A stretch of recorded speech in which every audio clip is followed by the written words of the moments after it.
Okay. So I just did a bunch of research about the state of obesity in the United States. And there are some mixed results, but it's not that great. So I'm going to say that to start with. Anti fat acceptance has so much work to do. We are really nowhere near where we need to be, period. So let me go ahead and break it down. Gallup released a study that said that we went from 39.9% obesity in American adults to 37, basically, which is good. So it declined and it has been going down.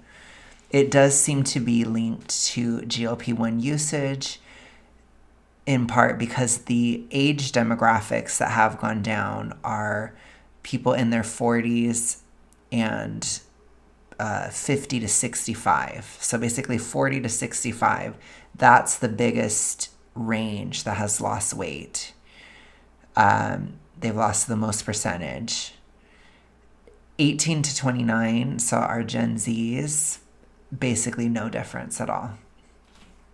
So completely the same. And for people like me in our 30s, it's barely down at all. So I think it's really important to understand that it is going down in the US, but with major caveats.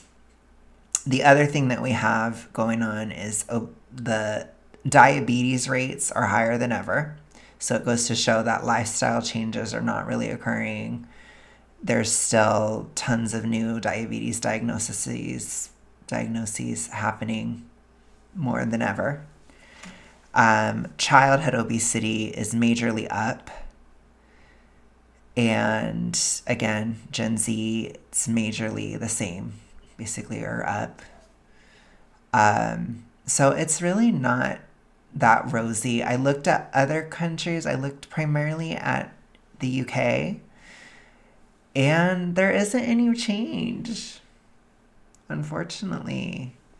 They're thinking that there might be some change as the years go on due to the weight loss jobs, but it hasn't occurred.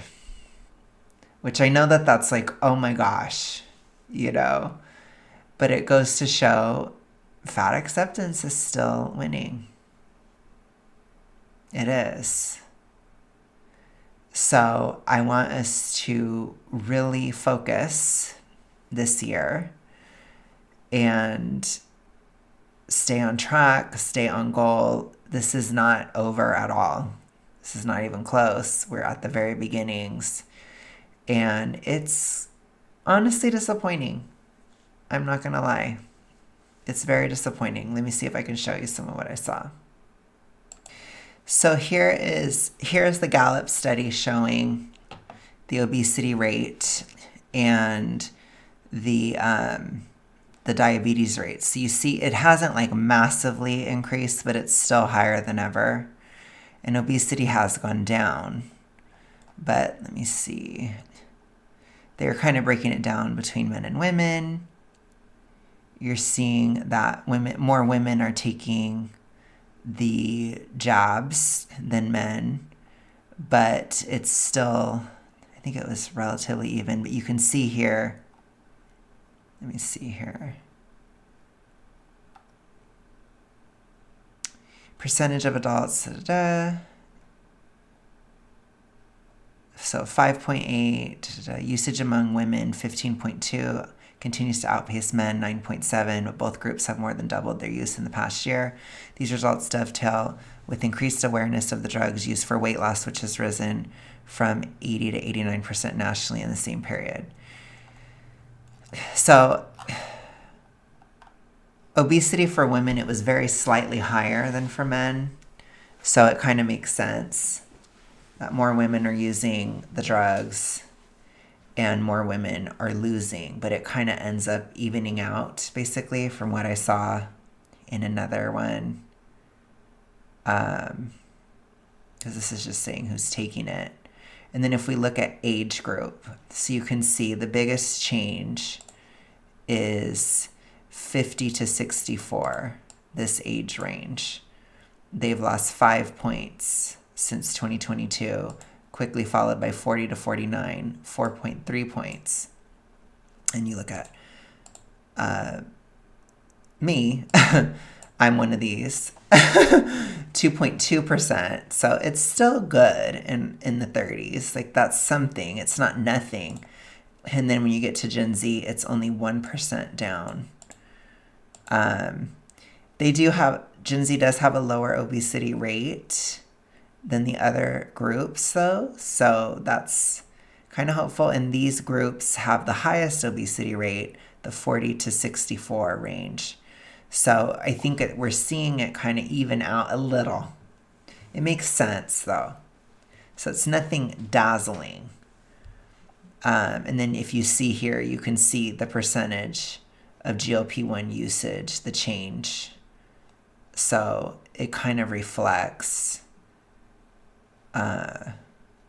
except in the 30s, where it seems like a lot of people are using it. It's not. Oh no, it's having about the same effect. Yeah, so it's kind of like, okay, never mind. Yeah, so it looks pretty tied to it. Okay, let me show you some more. Yeah, then you can see here too.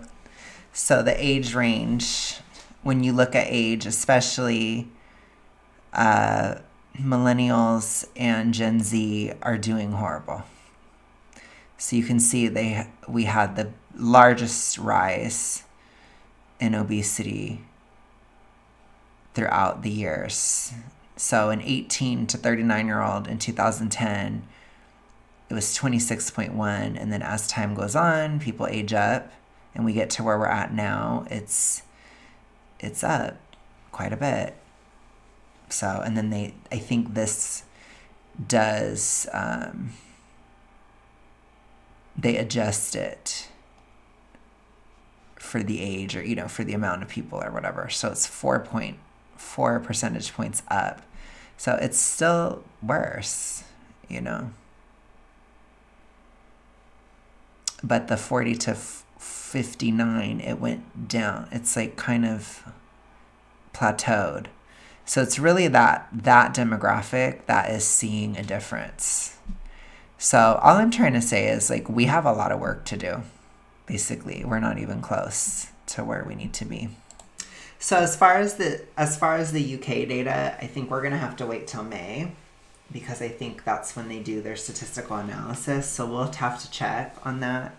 I couldn't find anything that was showing anything different, other than, again, childhood obesity is up a lot and it's not looking the best. I'll put it to you that way. So I'm going to look to see really quick if there's anything else I want to report on. So what are my overall thoughts as an anti-fat acceptance activist? I can barely speak as I'm freaking sore already. I just went to the gym today.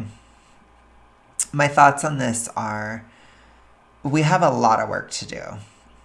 I kind of knew and felt that GLP-1s were not necessarily going to be the savior when it comes to this issue.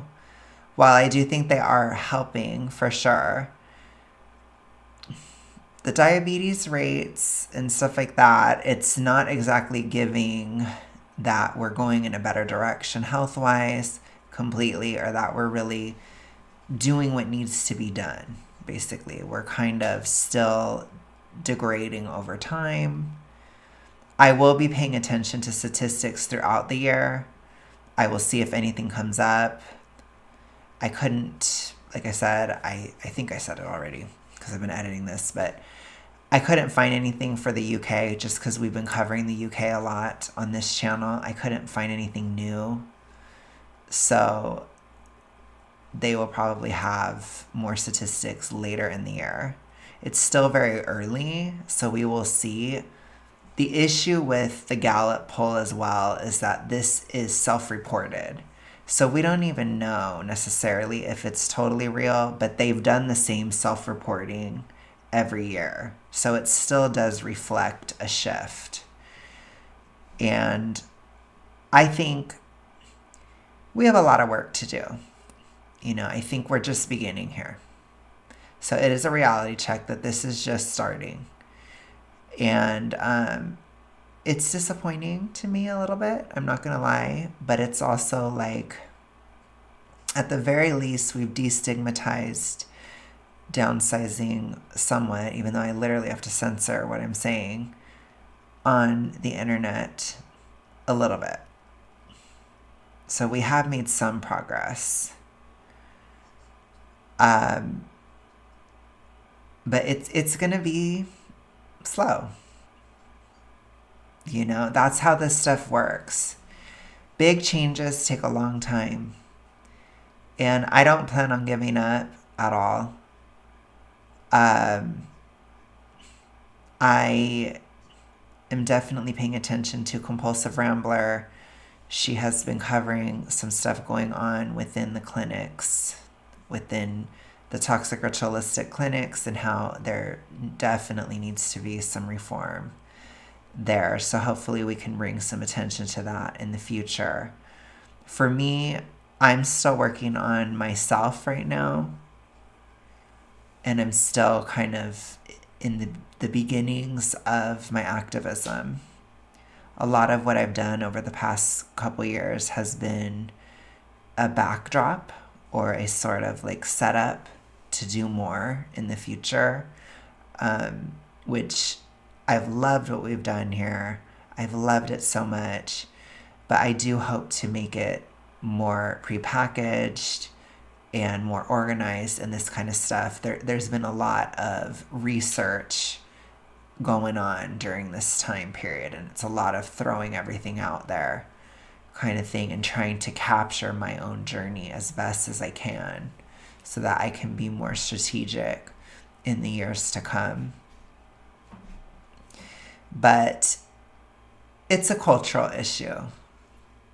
We don't value our health in the United States. We don't value taking care of ourselves. It's seen as selfish or unnecessary or overly vain even. And there is still a lot of ignorance in general around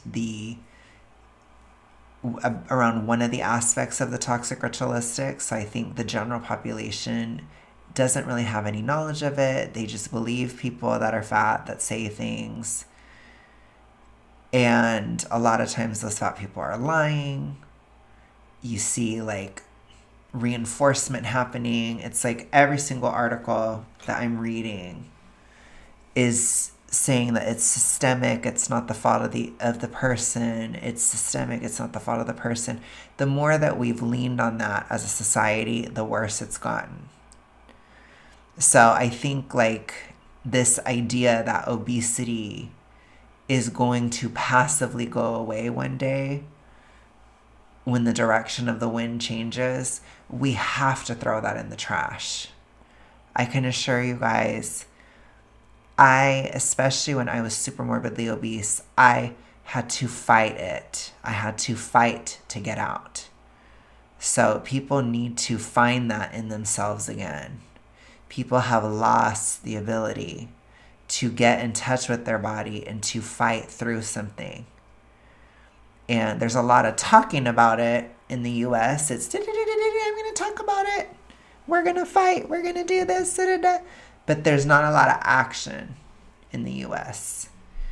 And so I don't want that to be this movement at all. I want us to be about it.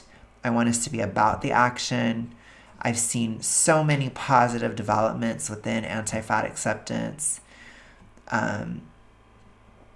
Super proud of everybody making progress and all that kind of stuff. People maintaining progress. I'm really happy to see it. I really, really am. Always remember that the action is just as important as the words. And I think that it's going good, but it's nowhere near done. Nowhere near. So, again, if anybody wants to join this, like I highly suggest it. You know, I am not at all competitive within this sphere. So it's like The more voices we have, if you guys ever feel called to join it or to start a channel or whatever, we need more voices. We just do. So if you're feeling called to do it, then do it. If you have a perspective to add to the conversation, please add it. It is just, we need help. We do. For those of you guys who support us, please continue to support. We all love you so much. And we're so happy to have you. I know, I know I am. I know and everybody else is, basically. But we are going to have to, I'm going to try my best in the coming year, or maybe at least within the coming years. Again, I think very long term. I'm going to try my best to give people tools for how to talk to people about it or talk to people that are within the issue. I'm going to do my best. We're going to try to look into convincing. I feel like people are so disillusioned these days that people don't even want it anymore. And that's tragic. It really is. Especially to see the young just not caring at all. It's really sad. Or, not, you know what I mean? I know a lot in Gen Z do care, and that is actually honestly one of my biggest hopes of the moment. I think that Gen Z has a lot of potential within this issue to help. So please do. I will still give my auntie opinions at times, but know that if I do critique somebody, like a Gen Z influencer that's trying to coach people or whatever, if I do critique, know that it's not from a place of hatred. It's a place of I want you to succeed. I want this to work out. My millennials, good Lord, we gotta get it together. I'll tell y'all, I'll tell myself, we gotta focus on ourselves first. So if you're fat as a millennial, please don't be. Please. I'm just going to say it that way. I know that's kind of a weird way to say it, but it's simple. Please don't. Let's get it together. Gen X, you guys are outshining everybody. And boomers, you guys are older, so I don't know. I do think we have to focus our efforts. And I feel, not that I'm saying you guys don't matter, but I'm just saying, do the best you can to maintain your health. Please be active. Take care of yourself. You're important as well, if any of you guys are watching, which I know some of you are. Take care of yourself. You're important as well. So do the best you can to maintain your health. Please try to be active, not dangerously active or not too active, but just keep it going. And we'll try, those of us that are younger, if you got a boomer in your life, let's try to get them to be a little bit more active. But again, for my millennials, make sure that you are the change you want to see in the world first. I feel like a lot, this is just a weird statement, but as millennials, we've done a lot of damage with this issue. And I do feel like as a generation, we have to try to be a part of the solution. We cannot just leave this to Gen Z. It's not right with what we've done, put it to you that way.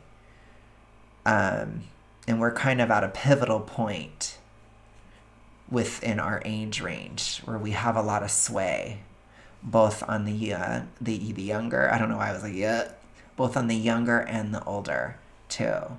So it's important. We're kind of center stage with something like this, especially with a lot of us taking leadership roles in families and, having a lot of those moments, or just a lot of us having connections. So we could be leaders in this too, but I know Gen Z, you guys are very focused on it, and you guys are learning. You're doing great for the most part. A lot of you guys are not, but I'm just kidding. No, I do think as a generation, Gen Z is really set to help fix this issue. And, but you guys, there's a lot that are really having issues. So again, I'm going to do my best as auntie for you guys. And I'm going to try to get my mom to lose weight. She's watching. But she's a Gen X. You guys are the ones who are shining. You, mother, you gotta do it. You can't be the one Gen X that's not doing it. Anyways, I'm just being corny right now, but it's a collective effort for sure. So I think for me, it's a reality check. There's some hope. I do think GLP-1s, they are definitely a good thing, but it's not everything. And we need a lot of cultural change, and we need it fast. So I hope we can do this. If you guys have any ideas, please leave them in the comments below. I would love to hear your perspectives on this, on where you think anti-fat acceptance should go next. Where you think we should focus, just all that stuff. I just want to read opinions if you guys have any.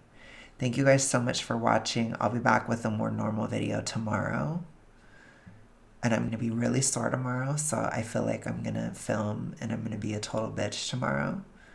But I will talk to you guys later. Have a good one. Bye.